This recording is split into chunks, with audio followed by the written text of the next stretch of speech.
Hindi madali maging nanay, nakakapagod physically at emotionally. Nakakalula sa dami ng gawain, kaya madalas pagod na pagod tayo.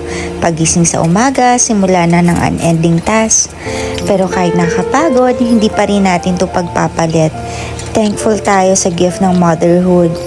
Tulad ng cellphone, kailangan mo i-charge para hindi malobat at madrain. Tayo din mommies, kailangan natin ma-charge para hindi tayo malobat at madrain. We need to connect to the power source. Talk to God, spend time with Him. Kailan ka huling nag-devotion?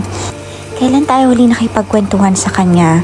On our own, hindi natin kaya, mapapagod tayo, malulungkot, mag-worry, kaya kailangan natin siya para sa araw-araw na lakas, guidance sa pagpapalaki ng anak, at dahil nothing tayo kung wala si Lord. Inay, kung pagod ka, bukod sa pahinga, connect to the power source, connect to the Lord.